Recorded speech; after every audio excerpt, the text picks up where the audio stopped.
మాజీ సీఎం జగన్మోహన్ రెడ్డి ప్రధాని నరేంద్ర మోడీకి దత్తపుత్రుడుగా మారడంటూ కీలక వ్యాఖ్యలు చేశారు. ఇక APCC chief YS Sharmila Kurnool జిల్లా పర్యటనలో ఉన్న షర్మిల కాంగ్రెస్ పార్టీ ఆఫీసులో కార్యకర్తల సమావేశం నిర్వహించారు.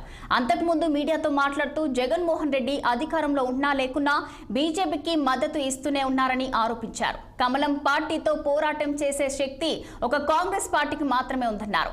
ఇక తెలుగుదేశం పార్టీ అధికారంలోకి వచ్చి ఏడాది అయినా ఇచ్చిన సూపర్ 6 పథకాలను అమలు చేయడం లేదని విమర్శలు గుప్పించారు వైఎస్ షర్మిల. రాజకీయాలు చూసుకుంటే కేవలం ఒక కాంగ్రెస్ పార్టీ మాత్రమే బీజేపీ పార్టీకి తీటుగా సమాధానం చెప్పే సత్తా ఉన్న పార్టీగా ఎమర్జ్ అవుతుంది.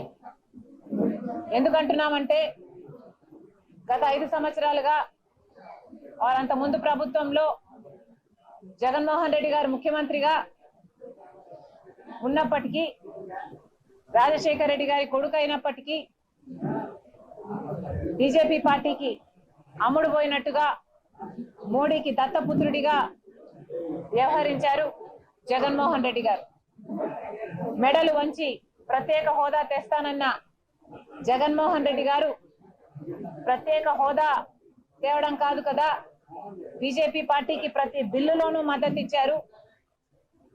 అదానికి, అంబానీకి, బీజేపీ వాళ్ళకి ఏది కావాలంటే ఆ సాయం చేసి పెట్టారు. నిజంగానే మోడీ గారికి దత్తపుత్రుడిగా వ్యవహరించాడు జగన్మోహన్ రెడ్డి గారు. ఒకవైపు జగన్మోహన్ రెడ్డి గారు అలా మోడీకి సేవ చేస్తూ తరిస్తుంటే, ఇంకోవైపు చంద్రబాబు గారు ఇప్పటి కూటమి సర్కారు జనసేన టీడీపీ కలిపి అదే బీజేపీ పార్టీతో ఇప్పటి వరకు కూడా కొనసాగుతున్నారు. గత సంవత్సరంగా రాబోయే 4 సంవత్సరాలు కూడా ఈ కూటమి సర్కారే అధికారంలో ఉండబోతుంది. కాబట్టి ఈ తెలుగుదేశం పార్టీ, ఈ జనసేన బీజేపీతో వ్యతిరేకించే అవకాశం లేదు.